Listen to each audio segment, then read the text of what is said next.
Hola, ¿qué tal, chicas, chicos? Bueno, pues vamos con el último de los contractualistas que vamos a ver, con Jean-Jacques Rousseau.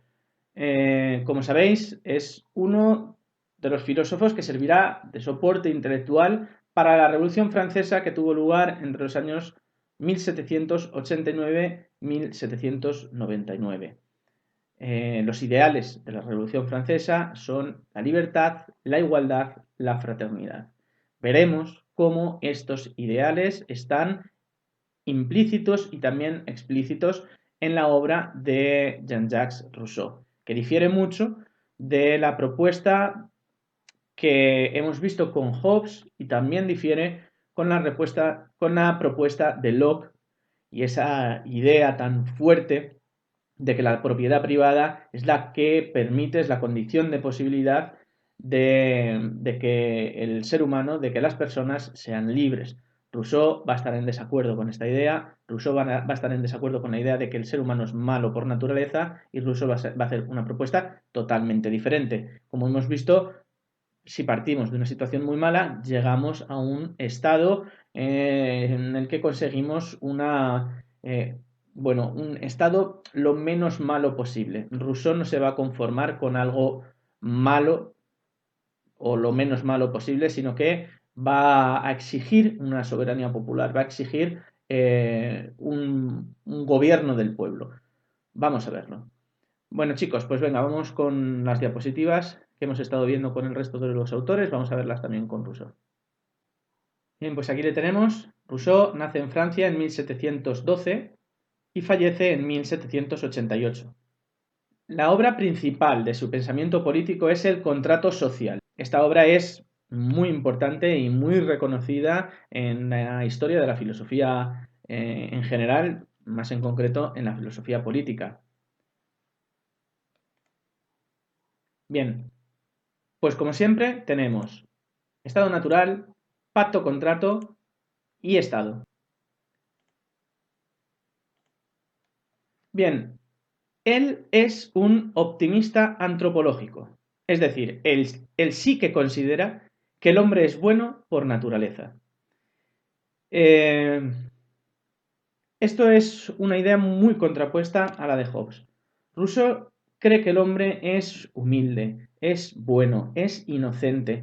En el estado natural el hombre vive en un estado de inocencia, ¿vale? Ahora lo vamos a ver, pero si el hombre se corrompe es por culpa de la sociedad, es por culpa de los intereses generados de la colectividad y de la vida en sociedad. El hombre en su estado natural es bueno, ¿vale? Lo llamará el buen salvaje. Ahora lo vamos a ver.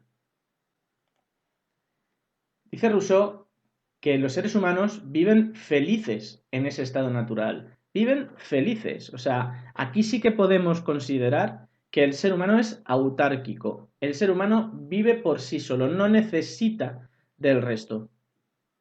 Puede haber una serie de necesidades para avanzar a lo mejor más. Es verdad que la colectividad ayuda en ese sentido, pero no tendría por qué hacerlo si no quisiera. El hombre nace en la naturaleza, aprende de la naturaleza y puede vivir en la naturaleza. Lo llama el buen salvaje, ¿vale? Esta es igual que la frase en latín que hemos repetido con Hobbes de Homo homini lupus.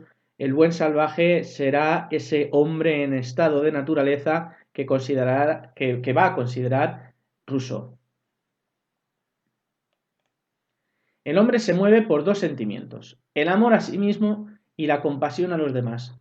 Rousseau no va a negar que existan intereses individuales, por supuesto que existen, pero esos intereses individuales no son tan fuertes como para querer hacer de manera natural daño a los demás.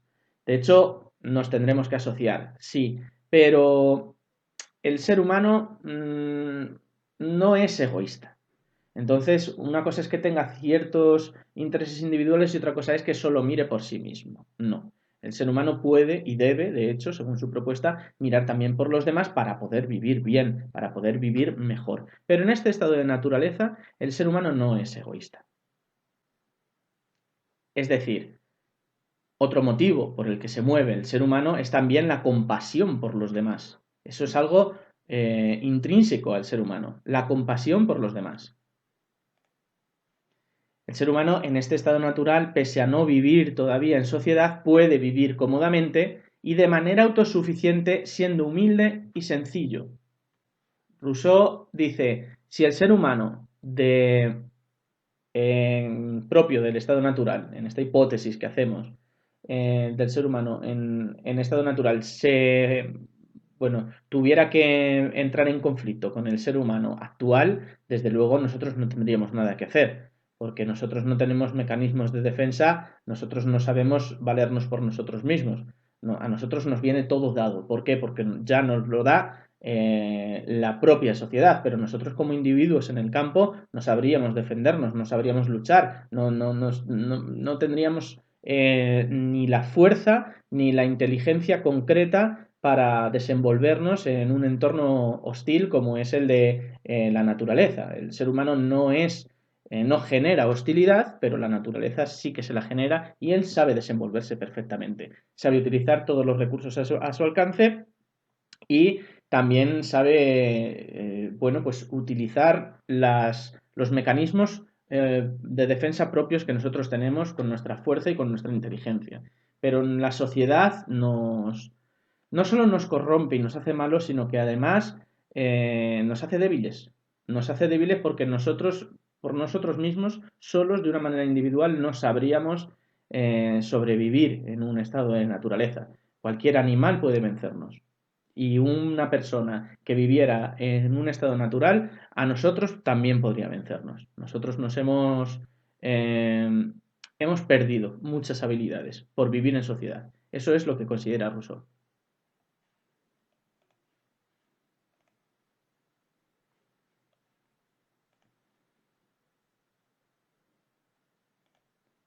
Puede haber momentos puntuales por los que el hombre puede ser violento por defenderse como cualquier animal, pero no más que cualquier animal. Es decir, puede haber momentos puntuales de violencia, sí, y los hay, de hecho, pero no es algo común. Es decir, ¿el león mata? Sí, pero no mata siempre ya todo lo que ve. Mata cuando necesita y no es violento porque sí, tiene una serie de necesidades. Al ser humano le ocurre algo parecido. Puede ser violento puntualmente, pero no lo es necesariamente, no le sale de manera innata. No niega que exista la violencia, pero bueno, no es algo que nos caracterice. Fijaos, esto es muy importante. La propiedad privada es el detonante de la degeneración y el mal humano. Dice, el primero, a quien habiendo cercado un terreno, se le ocurrió decir, este es mío, y encontró personas bastante simples para creerle, fue el verdadero fundador de cuántos crímenes, guerras, muertes, miserias y horrores habría ahorrado al género humano el que, arrancando las estacas, hubiera gritado a sus semejantes, guardaos de escuchar a este impostor.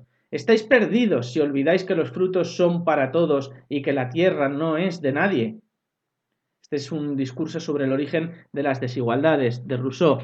Fijaos, chicos, aquí lo que está diciendo Rousseau es que cuando nace la propiedad privada, nacen las desigualdades, porque quien es propietario genera desigualdades con respecto a quien no es propietario.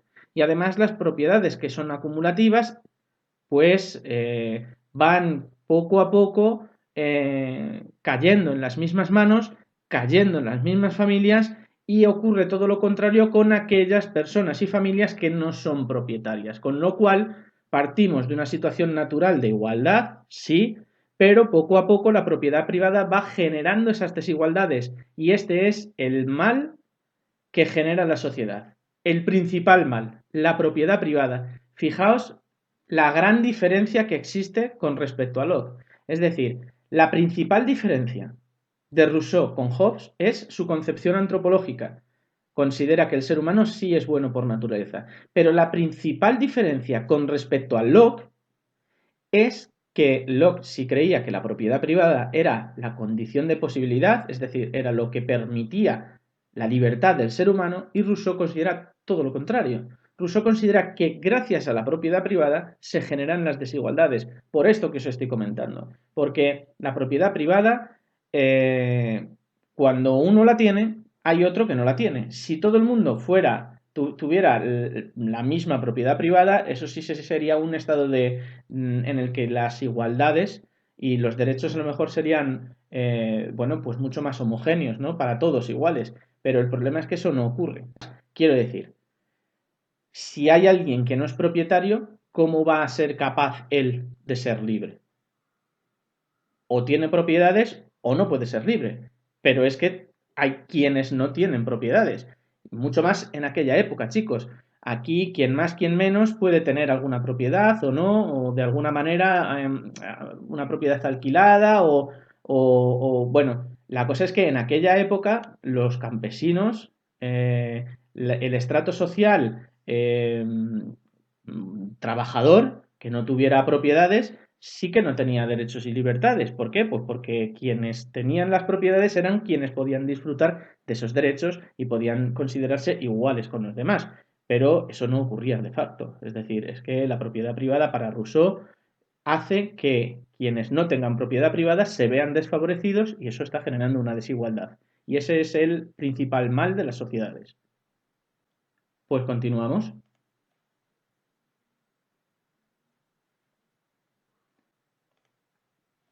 Con la propiedad privada comienzan las desigualdades. Bien. La propiedad privada hace más libres a unos que a otros, claro. A quienes tienen la propiedad privada. Quienes no tienen propiedad privada, pues eso de la libertad les sonará a chino. Si tú trabajas para un burgués, para un noble en sus tierras, pues él te dará las órdenes, él te mandará a trabajar, tú trabajarás sus tierras y le darás sus frutos. Claro, Locke decía, si tú trabajas un campo de, no sé, de cereales, el fruto de ese trabajo es el trabajo el que da un valor añadido, nos acordamos de aquello, da un valor añadido y transforma lo común en privado. Esto es lo que decía Locke. Y dirá Rousseau, ya claro, sí. Y las personas que están trabajando en las propiedades de los nobles están aplicando un trabajo, pero sin embargo no están convirtiendo esas tierras en privado, esa tierra ya es de alguien. Y ese fruto del trabajo no es mío. Yo se lo tengo que entregar al propietario y el propietario me dará lo que él considere, que en aquella época ya os advierto que era muy poco. Entonces Rousseau decía, eso no es justo. ¿Eh? Esto que dice Locke es una utopía. Cualquiera, bueno, sí, cualquiera podría pensar que efectivamente si tú trabajas algo es tuyo, pero cuando ya hay delimitada una propiedad privada, tú si trabajas en esa propiedad privada, desde luego no es tuyo.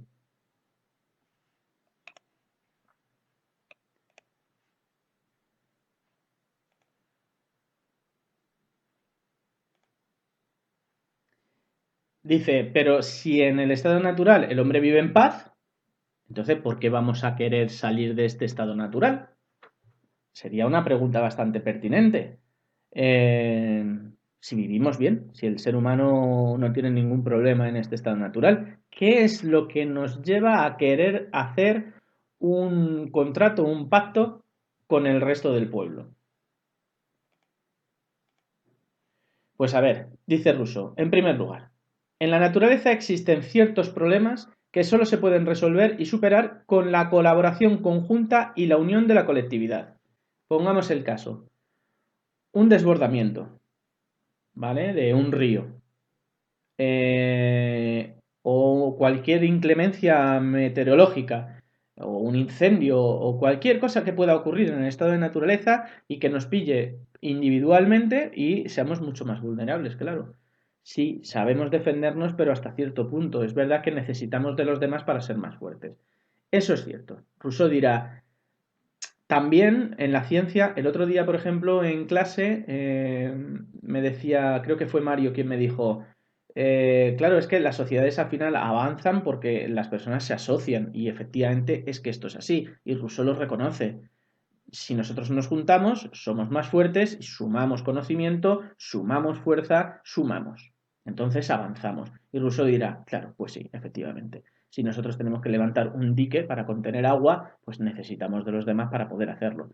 Este es uno de los motivos por los que Rousseau dirá, bien, sí, necesitamos juntarnos para ser más fuertes, eso es cierto, ¿vale? Es verdad que en el estado natural podemos vivir bien individualmente, pero podemos vivir mejor si nos juntamos, podemos avanzar más. Si no, no se podría generar la ciencia, si no, no se podría generar las artes, no se podrían generar, no se podría generar la medicina. Necesitamos a los demás, ¿vale? En este pacto, lo que ocurre es, sin embargo, y a diferencia de la propuesta de Locke y la propuesta de Hobbes, es que no cedemos la soberanía, es decir, el poder, a un tercero, sino que el pueblo la mantiene. Soberanía popular. Esto lo vamos a ver ahora mejor en el apartado del Estado, pero no es que nosotros cedamos nuestra fuerza, nuestros derechos y nuestras libertades a un monarca, ya sea absoluto o sea un monarca que simplemente ejecute las órdenes, no. El pueblo se las apaña solo.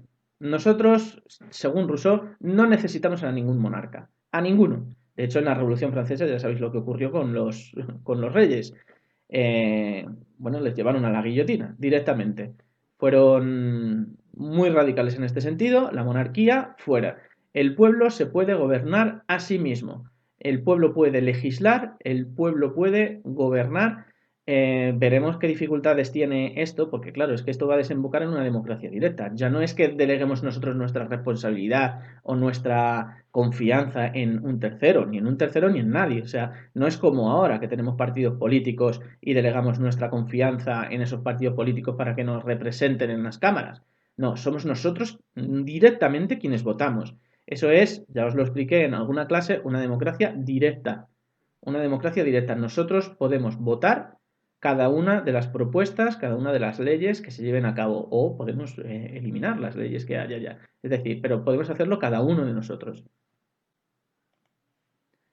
Todos ceden sus derechos a todos en pro del bien común. Esto es otra de las cosas importantísimas. Si con Locke hacía muchísimo hincapié en el concepto de libertad, libertad pura y de propiedad privada, con Rousseau debo hacer muchísimo hincapié en esto del bien común. Y además haré mucho hincapié cuando lleguemos al Estado en aquello de la voluntad general. Es decir, el individuo aquí está por debajo de la colectividad. Con Locke ocurría algo diferente, porque el individuo era lo que primaba. Cualquier decisión que se tomaba era para defender los derechos individuales, para defender a las personas particularmente. Con Rousseau ocurre algo diferente, porque aquí se tiene que velar siempre por el bien común. Esto tiene un matiz muy importante que veremos después. No es lo que diga la mayoría. Es que nosotros siempre tenemos que hacer y pensar de una manera que favorezca al bien común, ¿vale? Al pueblo en general y no a los derechos particulares. Ese es el mayor problema que tienen las sociedades. Cuando en una sociedad se mira por los intereses particulares, tú, por ejemplo, en un partido político actual, dices, bueno, pues es que este partido político vela por mis intereses, diría Rousseau. Bueno, pero tus intereses son particulares, claro, pero ¿está velando por los intereses de todos? Bueno, pero es que los intereses de todos, a ver, hay veces que los intereses de todos van en contra de los míos, porque yo tengo unos intereses muy concretos, dirá Rousseau. Pues entonces estás haciendo mal. ¿Vale? Para que una sociedad funcione tenemos que mirar por el bien común.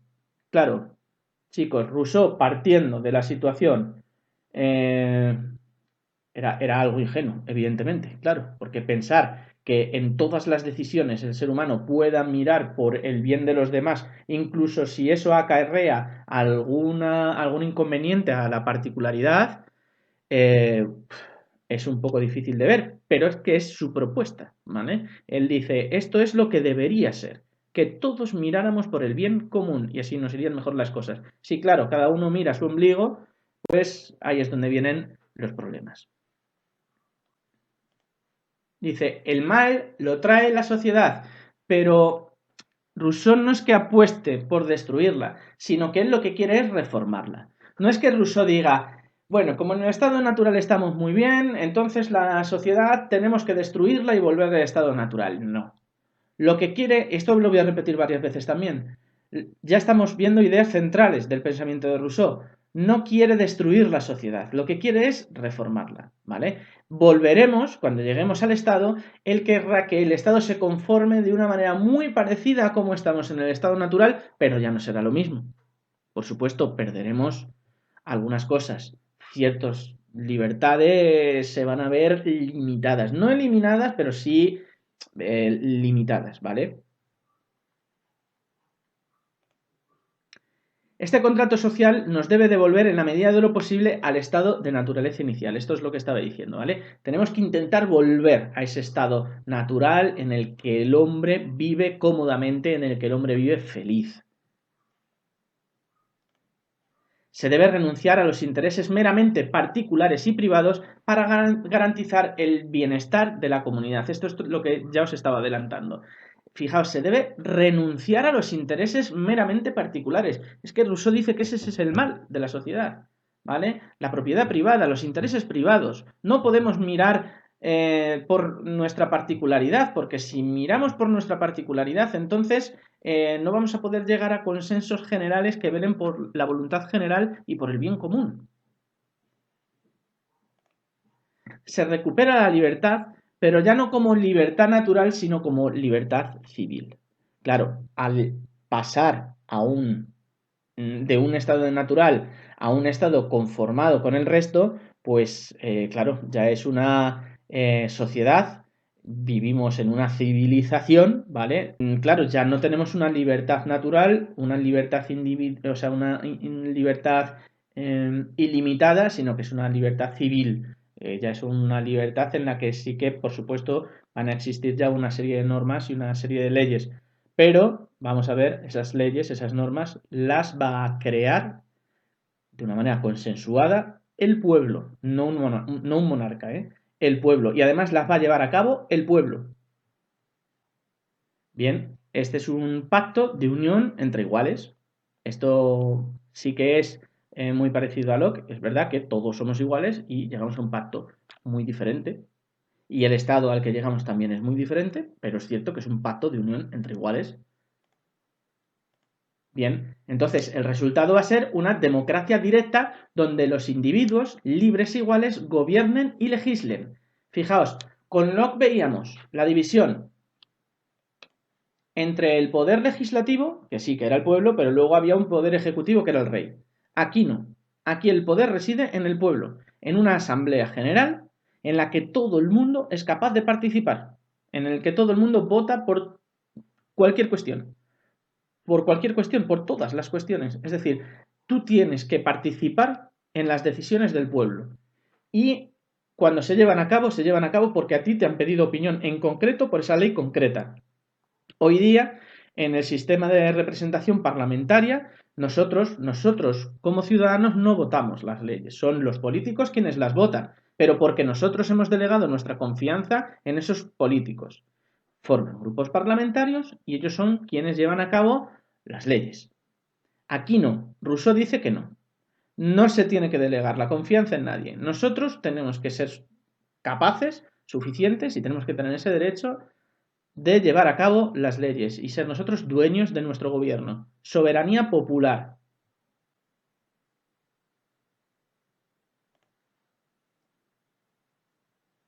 Dice Rousseau, al darse cada uno a todos los demás, no se da, está hablando del poder, ¿vale? Está hablando de el gobierno, de la soberanía. Al darse cada uno a todos los demás, no se da a ninguno en particular, siempre en contra de la particularidad, ¿vale? A ninguno en particular, y como no existe ningún miembro de la comunidad sobre el que no se gane el mismo derecho que a él se le permite sobre uno mismo, así cada uno cobra lo que entrega en la misma medida y recibe al mismo tiempo una fuerza mayor para afirmarse a sí mismo y mantenerse en lo que es y en lo que tiene. Vale, los textos Los textos de los filósofos suelen ser bastante complejos, ¿vale? Y para sacar las ideas, para desgranar las ideas y lo que dicen, hay veces que hay que detenerse mucho. Y genera a veces un poco de dolor de cabeza, tengo que reconocerlo. Yo me he ganado algunos. Pero lo que está diciendo aquí es que si tú velas por el bien común, estás velando por tus intereses también. Es decir, si tú delegas en la voluntad general el poder y no en otra persona, no en una particularidad y no estás velando tampoco por tu particularidad, sino que estás intentando pensar de una manera que tenga en cuenta la generalidad y la voluntad general, entonces tú te estás protegiendo porque tú estás bajo ese manto. Tú estás bajo esa capa de protección que va a generar la voluntad general. Tú eres uno más, ¿vale? No somos individuos aislados que miremos por nuestra particularidad, sino que somos uno, ¿vale? No voy a decir que esto sea lo mismo que decía Aristóteles, porque no es lo mismo, pero sí que aquí esto es como, en cierta medida es como un organismo único en el que todos formamos parte y que fuera, desde nuestra particularidad, no tiene demasiado sentido hacer política, ¿vale? Bien, esto es importante. Voluntad popular y no solo lo que diga la mayoría. A ver qué significa esto. Voy a tratar de explicarlo. Fijaos. Eh, el soberano es la colectividad que busca siempre el bien común y no los intereses particulares. Esto es lo que vengo diciendo. Mirad, imaginad una votación. En la votación hay dos partidos políticos, ¿vale?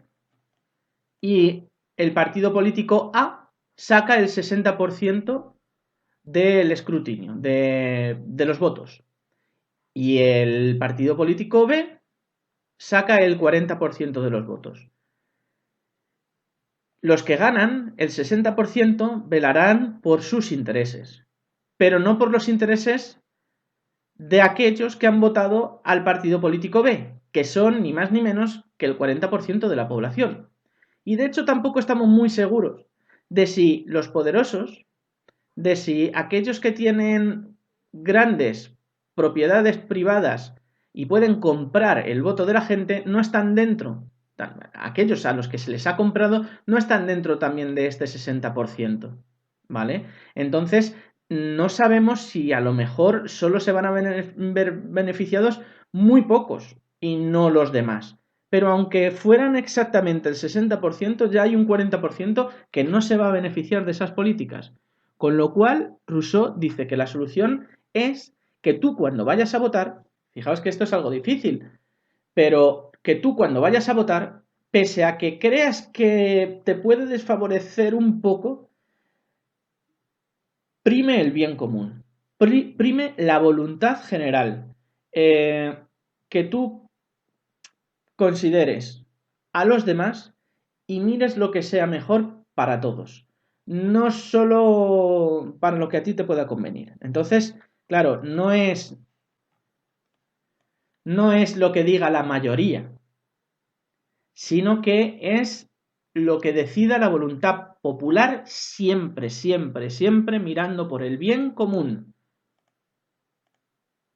De nada sirve la mayoría si en sus intereses no se contemplan los intereses del bien común. Con la voluntad general se debe intentar volver al estado de naturaleza, aunque, como decía antes, aunque al funcionar colectivamente se perderán algunos, habrá que intentar que sean los menos posibles, pero se perderán algunos derechos y libertades por el bien de la colectividad. Bien, ya estamos acabando, chicos, porque me estoy repitiendo bastante, enfatizando los puntos más importantes. La obediencia a la colectividad es la obediencia a uno mismo, pues en el bien común están incluidos todos los bienes particulares. Esto es lo que venía a decir el texto que hemos leído antes. La obediencia a la colectividad es la obediencia a uno mismo, puesto que en el bien común están incluidos todos los bienes particulares. Imaginaos, yo me lo imagino así siempre, es como un manto que nos cubre a todos y tenemos que defender ese manto, ¿vale? Eso es el Estado. El Estado que está dirigido, es decir, el poder legislativo y el poder ejecutivo lo tiene el propio pueblo y no un monarca. Bien, pero aquí hay un problema, y es que esta democracia directa solo es posible en sociedades pequeñas. ¿Por qué? Porque es muy difícil votar todas las leyes. Evidentemente, Rousseau estaría de acuerdo con democracias en las que se nos pida opinión constantemente. ¿Cómo se nos puede pedir opinión a día de hoy? Pues a través de referéndums. Es decir, hay muchos países en los que sí que se les pide opinión a los ciudadanos por muchas leyes. Lo que pasa que no puede, es que ni en los países en los que se hacen más referéndum no se pueden pedir opinión para cada una de las leyes que se van a cambiar o demás porque sería una actividad electoral incesante, ¿vale? No sabemos si el día de mañana, con la tecnología que hoy día disponemos o de la tecnología que dispondremos el día de mañana, seremos capaces de poder utilizar esa tecnología como para participar de una manera más activa en la democracia y que no solo se nos pida la responsabilidad de elegir a unos representantes que nos representen en la Cámara, pero que tomen las decisiones por nosotros. Pero bueno, chicos, esta es la propuesta de Rousseau. Espero que hayáis anotado todas las cosas que no hayáis entendido para que luego me las podáis trasladar, sobre todo antes del examen, ¿vale? Y entonces, bueno, voy a hacer un vídeo más, ya os lo he comentado, ¿vale? Dado que las... Voy a mirar aquí porque... Dado que las evaluaciones vuestras son esta semana, entonces pues serán esta semana. Ya os he mandado a cada grupo qué día va a ser el examen, pues la tendremos aquí. Vale, pues ¿qué vamos a hacer? Pues ver un punto más dentro de este tema. Vamos a ver el punto 5, el punto 6 y el punto 7. Nos detendremos especialmente en el relativismo cultural y además hablaremos de algo que no habla el libro, que es el etnocentrismo. Y esa va a ser la última clase que vamos a ver en este tema. Al final, estos vídeos de YouTube son los que van a recoger el temario que va a caer en el examen para este trimestre. Con lo cual, bueno, pues espero que esto sirva tanto para quienes están confinados como para quienes quieran reforzar pues su estudio viendo estos vídeos de nuevo. ¿Vale? Bueno, pues nada más, chicos. Nos vemos en el siguiente y último vídeo de este tema, ¿vale? Venga, hasta luego.